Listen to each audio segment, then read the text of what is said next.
The world had a clear message for Vladimir Putin. The war on Ukraine would cost him in more ways than one. Russia's invasion of its neighbor has led to some of the most punitive economic sanctions imposed on a nation since the Cold War. Russia's currency and stock market has tanked, and its ability to participate in the global banking system has been hobbled. And then there's the private sector. Energy giants BP and Shell announced they were exiting JVs with Russian companies, and you might see the same thing play out in other industries as well. The US real estate market, long a beneficiary of and a haven for Russian wealth, is watching the situation closely. Russian buyers have been among the splashiest contingent in high-end US residential real estate, amassing Central Park-facing apartments, Manhattan townhomes, and condos in Sunny Isles Beach, as well as mansions in LA. Future transactions from that buyer pool could garner even more scrutiny. Add to that banking restrictions that make doing business with Russians more complicated, as well as the potential reputational risk, and you've got a recipe for a freeze. But how much of an impact will that actually have on the market? 10 years ago, the answer might have been completely different. Russians were a real force in the luxury tier. But sanctions imposed on the country after the 2014 annexation of Crimea had already crippled their buying power. Between August 2017 and July 2018, Russians represented just 2% of the foreign investment in Miami, for example, according to the National Association of Realtors. And on the commercial side, they haven't been much of a force either. It's only been about $330 million of annual capital outflows from Russia into global property markets, according to Real Capital Analytics. So new activity isn't as much of a thing. But what about seizing assets from Kremlin-connected Russians who already own property here?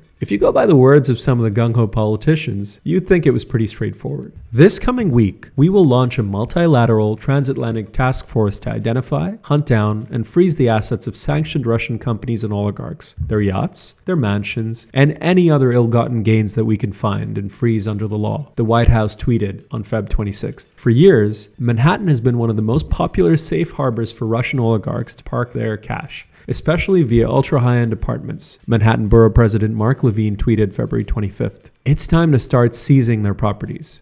#support Ukraine. He doubled down a few days later, writing that we're still waiting for the US government to place the broad circle of oligarchs connected to Putin on the sanctions list. This is the prerequisite to seizing the ultra-luxe apartments many hold in Manhattan. Let's do it now, he said.